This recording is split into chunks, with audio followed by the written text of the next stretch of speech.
présence invisible, amour inaltérable, communiquer et agir pour le bien-être de l'enfant. La relation parent-enfant est un pilier central du développement émotionnel et psychologique d'un individu. Lorsqu'un parent est absent, que ce soit physiquement ou émotionnellement, l'enfant peut en ressentir un profond désarroi, pouvant laisser des marques indélébiles sur sa perception de lui-même et du monde.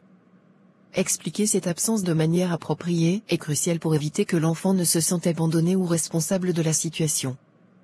Il ne suffit pas de dire que l'on sera toujours présent, il faut le prouver par des actes concrets et cohérents. Cette démarche est d'autant plus essentielle que les parents doivent s'accorder sur le message qu'ils transmettent, afin de garantir à l'enfant un cadre émotionnel stable et sécurisant. Cette communication, ce soutien, et ces actions sont indispensables non seulement pour le bien-être immédiat de l'enfant, mais aussi pour son développement futur en tant qu'adulte épanoui. Mathis, un garçon de 7 ans, vit avec sa mère, Léa. Son père, Lucas, a été obligé de déménager dans une autre ville pour des raisons professionnelles. La distance entre eux a entraîné un manque de compréhension chez Mathis, qui se demande pourquoi son père n'est plus autant présent dans sa vie. Lucas et Léa décident d'aborder ensemble cette situation avec Mathis, dans le but de lui expliquer la réalité des choses sans le faire culpabiliser, et en lui montrant que l'amour qu'il lui porte est inébranlable malgré les circonstances. Lucas, le père, travailleur dans une autre ville, conscient de l'importance d'une présence régulière dans la vie de son fils. Mathis, l'enfant, âgé de 7 ans, qui commence à ressentir l'absence de son père et à se poser des questions. Léa, la mère, qui élève Mathis au quotidien et s'efforce de maintenir un lien fort entre son fils et Lucas. Le salon, un samedi après-midi. Mathis est assis sur le canapé, jouant avec ses jouets. Léa et Lucas sont en appel vidéo avec lui, cherchant à aborder le sujet de manière compréhensive.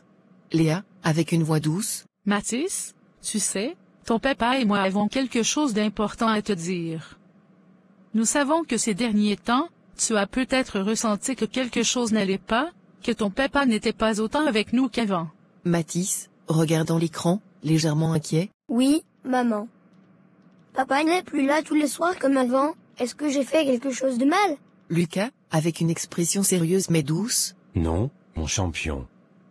Ce n'est pas ta faute du tout.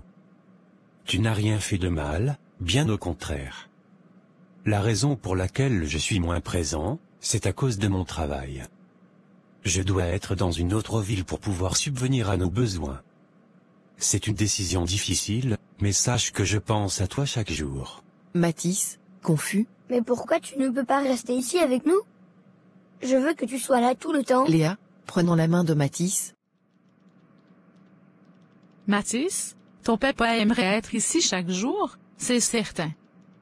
Mais parfois, les adultes doivent prendre des décisions qui ne sont pas faciles.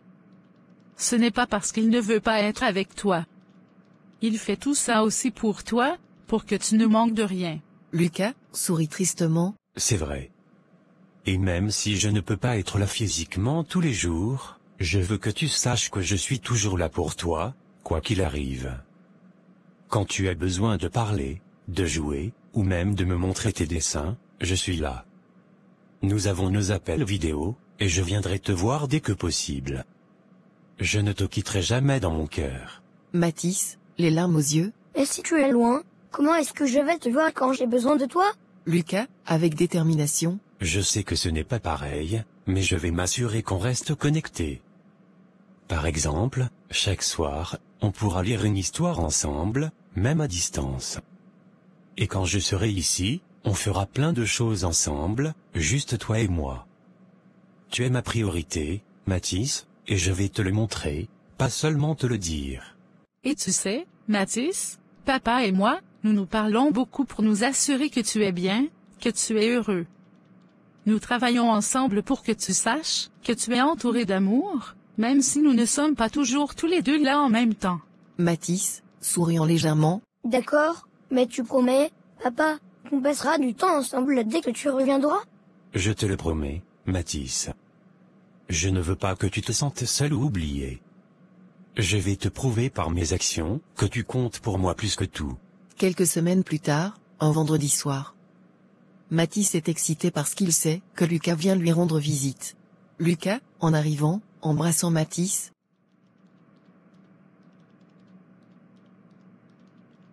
Hey, champion.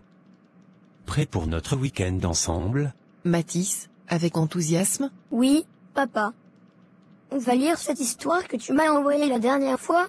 Absolument. Et après, on pourra jouer à ce jeu que tu m'as montré en vidéo.